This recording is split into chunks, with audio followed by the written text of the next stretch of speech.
Olá, estamos chegando agora na nossa sétima aula, na tão esperada aula que vai dar início à programação dos computadores. Falaremos na aula de hoje de algoritmo e começaremos a apresentar essa novidade, dita novidade, né, para vocês, sendo que não é novidade nenhuma, algoritmo para nós. A partir do momento que nós aprendemos a fazer alguma coisa que nos ensinaram quando a gente era criança, ou ainda hoje, quando nos ensinam a fazer qualquer coisa, nos ensinam através de um algoritmo, tá? Quando você aprendeu a resolver uma equação do primeiro grau, aprendeu o algoritmo da solução da equação do primeiro grau. Quando aprendeu a resolver uma equação do segundo grau, aprendeu a fórmula de Bhaskara, né? O cálculo do delta, algoritmo também para a resolução da equação do segundo grau.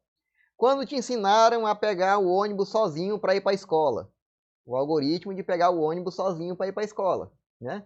Quando te ensinaram que a campa tocando lá na tua escola, aquela sineta, aquele alarme tocando, indicava o final da aula, a hora de brincar no recreio, a hora de ir para casa, né? Então isso aí te ensinaram um algoritmo. Então o algoritmo não tem nada de, meu Deus, que coisa complicada, é o algoritmo, vou programar computador, é o fim do mundo. Não, pessoal.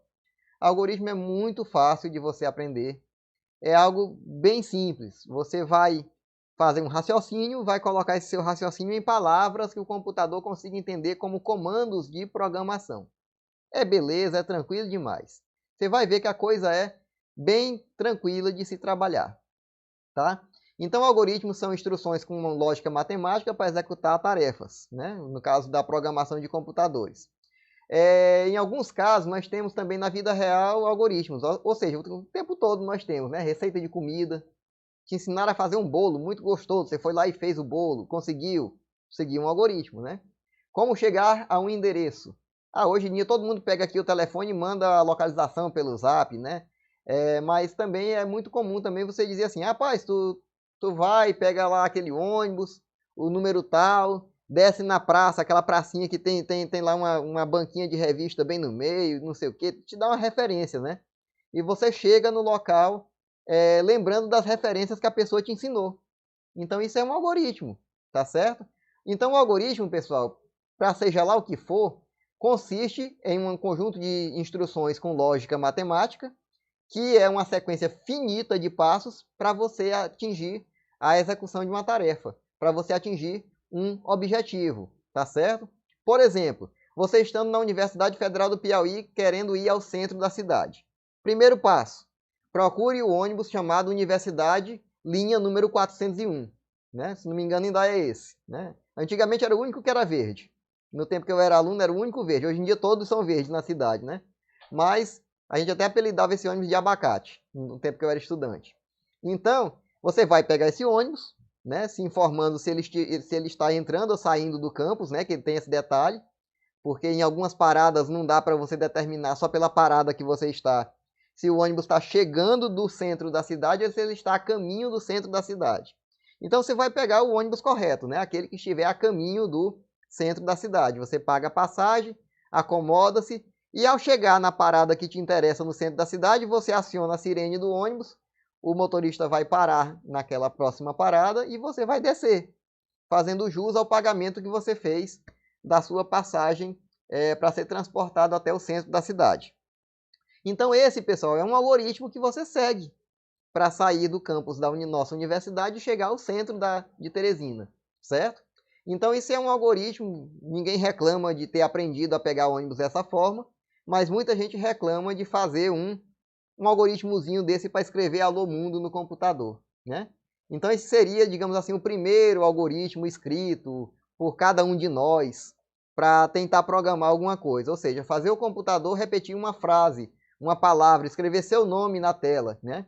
Eu me lembro que o primeiro programa que eu fiz, eu comecei a me interessar por computação bem cedo na minha vida. Para você ter uma ideia, eu fiz um curso de programador com 13 anos de idade, né? Eu fiz curso de programador para crianças, né? Eu fui um programador infantil. Então, naquele tempo, eu já aprendi algumas linguagens de programação, já aprendi algoritmo, né? Nesse tempo. E o primeiro algoritmo que eu escrevi, eu me lembro que eu não botei Alô Mundo, eu botei meu nome. Aí o cara, o colega, mas tu é narcisista, não sei o que. Vou botar meu nome, ora mais, rapaz. negócio de Alô Mundo, né? Eu botei meu nome, achei bacana, meu nome escrito na tela do computador, e só, olha, meu nome escrito na tela do computador, que legal. Então, você escreve uma frase, alguma coisa assim, geralmente é o primeiro comando que você tem acesso numa programação, é o de escrita, tá certo? Como era para crianças a programação lá desse curso que eu fiz, eles até ensinaram um pouco daquela ASCII arte. Não sei se vocês já ouviram falar, mas é a arte de você desenhar usando apenas os símbolos que tem no teclado do computador, né? Então, no caso, eles ensinaram a gente a fazer pinheirinho de Natal com asterisco. Tem como fazer isso, né? Se você procurar no Google, aí a galera faz muita coisa interessante, né? No tempo que eu era criança e no tempo que eu era calouro também no curso da universidade, isso aí alguns anos depois, né? Eu fiz o curso de programação com 13 anos. Aos 17 eu já era universitário na área de ciência da computação. Então, nesse tempo aí, era muito popular, naquelas impressorinhas matriciais que eu falei para vocês, que eu até tenho uma, o uso de ASCII art. Porque as próprias letrinhas que a impressora imprimia desenhava alguma coisa quando você via de longe.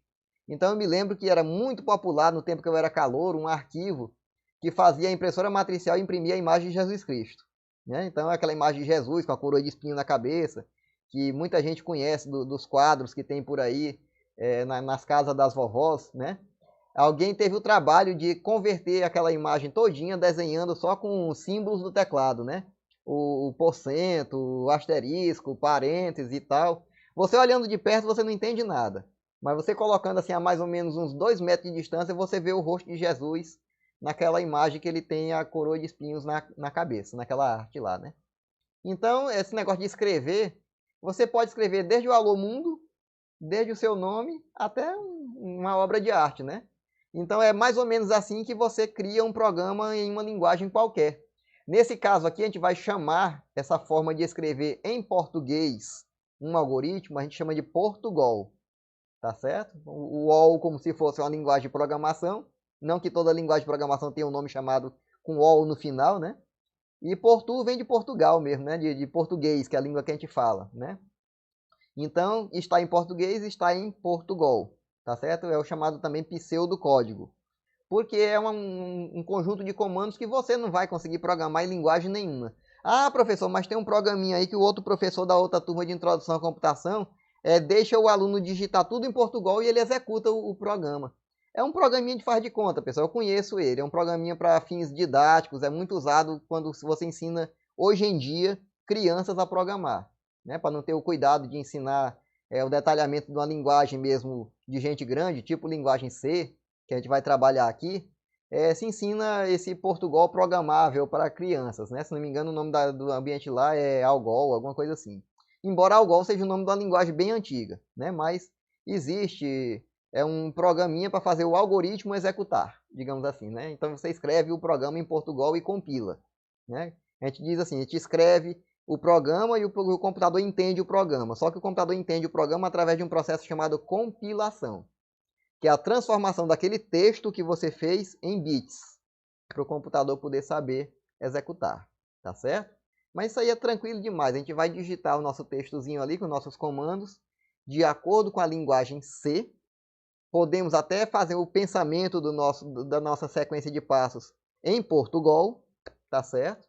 Mas eu incentivo muito que você já pense a sua sequência de passos dentro da linguagem C, né? Escreva no papel, é importante você rabiscar um papel. Ah, o professor quer que o programa leia 2 notas ou 3 notas e calcule a média aritmética. O que é que eu vou fazer? Rapaz, eu vou precisar ler uma nota, ler a segunda nota, ler a terceira nota, e aí é que eu vou usar a fórmula da média aritmética, que é somar as 3 e dividir por 3. E aí, finalmente, é que eu vou exibir o valor da média calculada. Então, se você colocar isso no papel, você não vai perder tempo no computador aqui. O que é que eu tenho que fazer mesmo? O que é que eu tenho que fazer mesmo? Você faz um checklist no papel, né? E o algoritmo em Portugal serve para isso. Ele é uma espécie de checklist seguindo certas regras que você vai escrever. Eu não me amarro muito em ficar fazendo tudo em Portugal, não. Eu já procuro fazer logo escrevendo no papel realmente, mas em C. Né? Que aí quando você for colocar no computador, o comando já está lá, é só copiar. Ou adaptar, né? Porque às vezes você esquece uma vírgula, um ponto e vírgula, vai dar aquele erro ali, vai se comportar de uma maneira inesperada, você vai corrigir o bug do seu programa, né? Você vai tirar o bug lá do seu programa. E quanto a essa história de bug, tem até reza a lenda aqui na informática, né? O primeiro computador eletrônico, ele sofreu um erro de processamento devido a uma mariposa ter entrado no circuito dele e ter morrido, certamente que estava quente lá dentro, né? Morreu de calor. E o corpo dessa mariposa fez um curto-circuito lá numa parte da CPU do computador lá, né? E provocou um erro de programa, um erro de execução de programa. Então, como foi um inseto, que em inglês é chamado bug, né? Criou-se essa nomenclatura, essa gíria de computação, esse jargão de dizer que quando existe um defeito no algoritmo, seja lá de quem for, tem um bug, né? Ah, deu um bug aqui no programa, né? É como se tivesse entrado um inseto, que reza a lenda que o primeiro defeito de programa foi culpa de um inseto de verdade mesmo, né? Uma mariposa, uma borboleta. Esse nosso Portugal aqui, ele tem outras representações possíveis, como sendo essa daqui, que é a do fluxograma, tá? Que você tem aqui como fazer para assar um pão. Você vai abrir o forno está aceso? Não, vai botar lenha, vai acender o fogo e vai assar o pão e por aí vai, né? Então isso aqui também pode ser uma questão de programação de computadores, como sendo leia nota 1 e nota 2, calcule a média. Se a média for maior do que 6, está aprovado, fim. Se a média for menor do que 6, está reprovado, fim também. É um programa bem radicalzinho, não tem segunda chance, não tem prova final, não tem recuperação. Ah, mas eu queria outra forma de representar o algoritmo ainda mais feia do que essa. Tem, professor? Claro que tem, né? Aqui é de acordo com o gosto do freguês. Nós vamos ter aqui a representação de Chapin, né, chamado também. Eu quero calcular aqui se um determinado valor que o usuário entrou se é maior ou menor do que o outro. Aí eu vou obter um valor, vou obter outro valor, enquanto for um diferente do outro, eu vejo aqui se A é maior do que B e calculo uma subtração aqui. Se A não for maior do que B, eu vou calcular outra subtração. Quer dizer, você vê que é um negócio altamente mais obscuro de você entender o que é que está acontecendo, né? Escreva a sua idade. Se a sua idade for menor do que 25, você é jovem. Se você passou de 25, você já é velho. Né? Então, rapaz, que programa horroroso, né? É horroroso e preconceituoso, né? Também, né? Então, chamar um cara que tem 25 de 26 de velho, né? Imagina o professor que já tem, né? Quase 50, tá lascado. Né? O professor já está no prazo de validade aí. Então,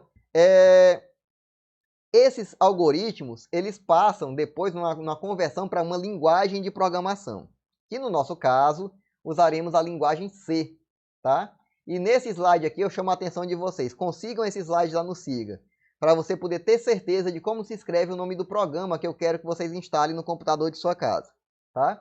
Você vai dar preferência para instalar esse programa aqui, Falcon C/C++. Se por algum motivo obscuro, porque esse programa é bem levezinho, ele funciona muito bem, você tem como alternativa um outro programa chamado Dev C/C++. Gratuito também, muito bom, muito levezinho, tá certo? Que vai funcionar bacana no seu computador. Geralmente quando o Falcon não dá certo, o Dev dá certo, mas geralmente o Falcon dá certo para todo mundo, né? Até investiga se tem alguma coisa de errada com o teu Windows, se por acaso o Falcon não funcionar. Lembrando que existe o Giny para linguagem, para ambiente Linux, né? Quem trabalha com Linux, procure baixar o Giny, G-A-N-Y, tá certo? Quando o Falcon é instalado e você executa o programa, é essa tela aqui que aparece, tá? Que você vai clicar aqui em arquivo, pedir novo, arquivo C, e começaremos a escrever os nossos programas na linguagem C, tá certo? Tá aqui esse slide para lembrar você de usar arquivo, novo, arquivo C. Professor, e se eu clicar direto no botãozinho de novo ali, ele vai iniciar um novo projeto. Nós não vamos trabalhar nessa modalidade de projeto na nossa programação. Nós vamos trabalhar na modalidade mais simples de programação, ok? Então, sempre vamos trabalhar com arquivo, novo, arquivo C. Coloca isso na cabeça. Clicar no botãozinho de novo lá no Falcon não vai te ajudar a escrever um arquivo novo de programa, né? Vai te atrapalhar, porque você vai acabar digitando tudo ali e vai dizer, ei, comecei do jeito errado. Estou escrevendo dentro de um projeto. Aí é melhor fora, tá certo? A gente vai trabalhar fora para simplificar a nossa vida. A gente vai digitar, salvar o nosso algoritmo e vai executar o nosso algoritmo através de um processo que internamente o Falcon vai chamar de compilação, tá certo? Ele vai transformar isso em bits. e vai criar um aplicativozinho lá com os comandos que você deu, ok? Então, se você já instalou o Falcon no seu computador e já pediu arquivo novo e marcou lá que quer arquivo C, cuidado, não bote C++, porque C++ é parecido, mas tem comandos diferentes. Alguns comandos da linguagem C não funcionam se você botar C++ lá no tipo do arquivo. Bote arquivo novo, arquivo C sempre, tá ok?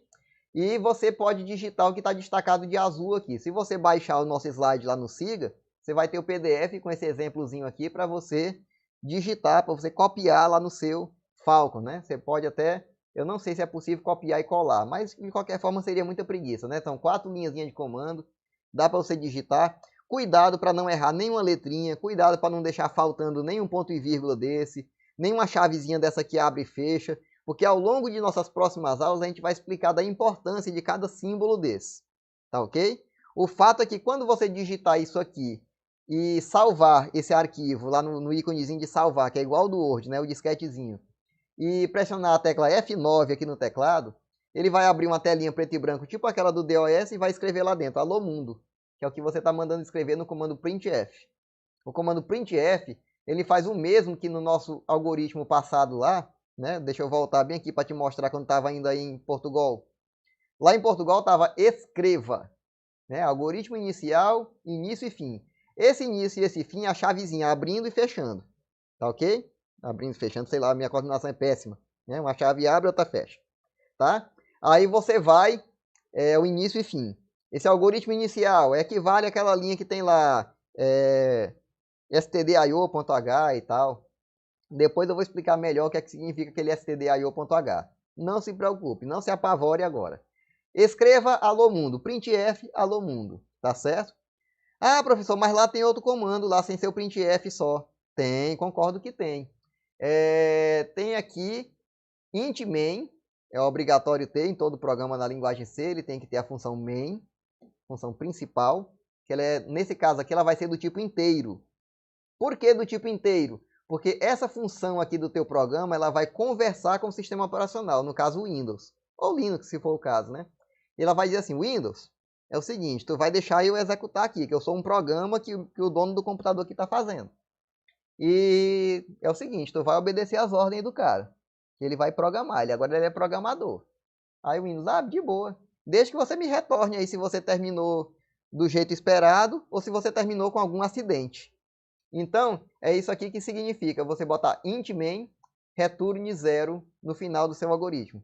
Quer dizer, eu começo dizendo que o meu programa vai dizer um valor inteiro para o Windows, e se eu disser para o Windows 0, o Windows vai dizer, opa, terminou, beleza, do jeito que o programador queria que terminasse. Aí você pode pensar, né, que você é brasileiro, como eu, você gosta de uma brincadeirinha e tal. Aí você vai pegar e vai dizer o seguinte, rapaz, só de maio eu vou botar aqui 120. Vou botar menos 2, vou botar 45 e vou ver o que é que vai dar. Cuidado! Você pode danificar seriamente o seu Windows do seu computador e precisar levar ele para formatar. Certo? Não brinque de botar um valor qualquer aqui. Nós sempre colocaremos return 0. Retornar um valor que não seja 0 para o Windows significa que o teu programa se comportou mal na memória. E o próprio sistema lá atribuiu o código do erro lá que ele vai retornar para o teu Windows. O retorno inesperado, tá certo? Ah, professor, então eu já vi na internet também que no lugar do int aqui o cara não escreve nada, bota só main. E não bota esse return 0 aqui. O que é que pode acontecer? Pode acontecer o que acontece às vezes quando você executa um programinha daqueles pequenininhos que você baixa na internet. Que você vai lá, executa o programa, como se fosse instalar, quando você vai instalar alguma ferramentazinha dessa de compactar arquivo, de, sei lá, de fazer alguma alteração no joguinho lá que você está precisando fazer, né? E de repente o Windows julga que você está executando um programa pequeno demais, que não retorna 0 para ele, nem código nenhum. Aí ele pega e vai dizer assim, esse programa foi instalado corretamente? Você já deve ter visto isso na sua vida em algum momento, né? O seu computador já deve ter chiado para você, perguntando, você está executando um negócio muito pequeno aí. Esse programa foi executado corretamente? Foi instalado corretamente? Né? Então, para evitar que nossos pequenos programas sejam, digamos assim, vigiados pelo Windows e ele fique perguntando se foi executado corretamente, a gente vai programar profissionalmente, né? A gente vai seguir o padrão direitinho lá da ética e da coisa bem feita. A gente vai botar que o nosso programa vai retornar em int, vai retornar um inteiro, e vai dar lá o retorno 0 no final do nosso programa, sempre. Né? A questão de educação para com o Windows. Nesse jeito aqui, o Windows nunca vai dizer que o teu Alô Mundo é um programa pequeno demais. Ele nunca vai virar para aqui e vai dizer, esse programa foi executado corretamente? Né? Ele não vai dizer nada. Né? O teu Alô Mundo vai executar aí de boa. Quem pode ainda complicar um pouco a tua vida é algum antivírus que possa ter no teu computador. Volta e meia aparece um ou outro antivírus que não gosta que você programe. E você está programando ali, quando você manda executar o programa, o antivírus, programa novo, que diabo é isso? É vírus. Bota o antivírus lá em pausa, manda ele procurar lá alguma coisa para fazer, que você vai programar o seu computador, tá certo? Leve em consideração a possibilidade de trocar de antivírus, se ele for gratuito, né? Porque de repente um antivírus emitido desse não ajuda muito você a trabalhar, né? Então você vai salvar o seu arquivo, vai pressionar F9 e vai executar o Alô Mundo lá na telinha preta. Quando você teclar Enter, qualquer outra coisa, a telinha preta fecha, você volta para o Falcon e está feito o seu primeiro programa, tá certo? Seguindo aqui, nós temos no próximo slide a explicação do que é cada um daquelas palavrinhas lá, printf, que é o mesmo escreva, a chavezinha que abre, a chavezinha que fecha, o include, tá certo? O include, pessoal, ele inclui o stdio.h, que é uma das várias bibliotecas que a linguagem C tem. O que é biblioteca, professor? É o arquivo que contém comandos dentro. Esse stdio.h é praticamente obrigatório em qualquer algoritmo nosso. Porque ele vai ter o comando de leia, de escreva, de se não, os principais comandos da linguagem C. Eles estão nesse arquivo dessa biblioteca stdio.h. Professor, e se eu quiser um arquivo assim mais avançado, um algoritmo mais avançado de matemática, tem biblioteca para isso? Tem. Tem a math.h. Tem várias outras bibliotecas, né? Se você for atrás, tem muita biblioteca de programação na linguagem C. E você vai colocando lá, include stdio.h, include math, include não sei o que, o que for necessário você vai botar no início do seu programa, para já anunciar para o seu Falcon que você vai precisar daquela galera todinha ali para poder fazer o seu programa funcionar. Beleza? Comando printf escreve na tela, todo minúsculo, tá? Aliás, a linguagem C ela geralmente trabalha com comandos todos minúsculos, porque ela é do tipo case sensitive, tá certo? Se você botar um P maiúsculo, é como se você botasse uma letra estranha. Ela vai dizer que comando é esse, sei lá que comando é esse. Então ela difere a letra minúscula da maiúscula em comando, em nome de variável. A gente ainda vai descobrir o que é uma variável de programação, tá certo? Para tudo, né? Para tudo ela leva em consideração se está maiúsculo ou minúsculo. Isso é importante. Você tem que respeitar isso na hora de programar. E todo programa digitado deve ser salvo com o nome da sua preferência, mas a dica do professor, não deixe botar acentos ou espaços no nome do arquivo. Costuma dar muito problema na hora de executar. Às vezes você fica olhando, mas meu Deus do céu, qual foi o erro que eu cometi? O programa do professor funcionou bem ali no data show ali, funcionou lá no vídeo que ele fez lá, botou no YouTube, funcionou, eu copiei igualzinho, todas as letras. Eu dou F9 aqui, o compilador, o Falcon não diz que deu erro nenhum. O Falcon, pelo contrário, diz que está executando o programa e na hora de executar o programa não aparece. Ou então executa outro programa diferente.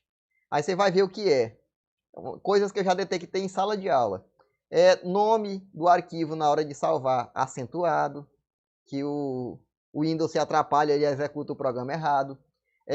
Espaço no nome do arquivo, se você botar aula espaço 1 e depois na aula seguinte você botar aula espaço 2, ele tende a executar o aula 1 de novo, porque ele executa o primeiro que ele acha. Esse Windows não ajuda muito a gente não, tá certo? Então, esqueça na hora de salvar o seu arquivo de colocar acento no nome do arquivo ou espaço, tá certo? Letras e números pode, tá? Mas acentos e espaços e outros símbolos quaisquer, eu não recomendo. Não use. É meio caminho andado para dar problema, tá ok?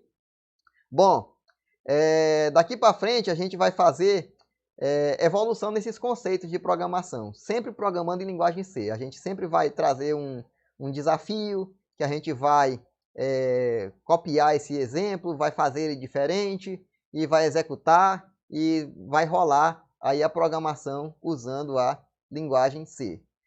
A cada aula, a partir desta agora, que a gente já aprendeu o printf, né? A partir dessa nossa aula de agora até a última do curso, tá certo? A gente vai aprender um comando novo, a gente vai aprender uma maneira nova de estruturar um pedaço de algoritmo e com isso a gente vai montar exemplos cada vez mais interessantes, cada vez mais complexos. Mas não tão complexos assim, né? Não se preocupe. Ninguém vai ser cobrado de sair daqui fazendo, copiando o CorelDRAW, sei lá. Não, ninguém vai sair daqui com esse tipo de tarefa para fazer, não. A gente vai fazer exemplos que estejam dentro do escopo de dificuldade do nosso nível, da nossa disciplina de introdução. Tá ok?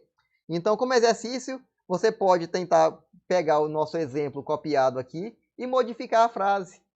Você pode botar no lugar de Alô Mundo o seu nome, o nome da universidade, outro nome qualquer, botar outro printf depois. A grande dica é se você colocar esses dois caracteres aqui no meio da frase, o /n, ele salta uma linha em branco naquela telinha preta quando for escrever as frases. É como se você desse Enter, para poder saltar uma linha, né? Então, cada /n que eu colocar aqui, vai ser uma linha em branco que vai ser saltada. Então, aqui eu saltei uma, duas, três linhas em branco, vou dar um espaço e vou escrever. Por hoje acabou. E acabou mesmo. Muito obrigado por ter assistido. Aqui na linha vermelha aqui embaixo, tem aqui o endereço de onde você baixa oficialmente o Falcon para o seu computador. Se for o caso de baixar outra IDE, procure no Google, que certamente você vai conseguir. Mas o Falcon já está aqui dizendo qual é o endereço exato. Vamos dar preferência para essa IDE, porque ela é bem leve. Você vai gostar de instalar no seu computador. Não vai ser um programa que vai te causar nenhum tipo de contratempo, não. Muito obrigado por ter assistido mais essa aula. Estamos disponíveis nos nossos meios de comunicação para tirar as suas dúvidas. Até logo!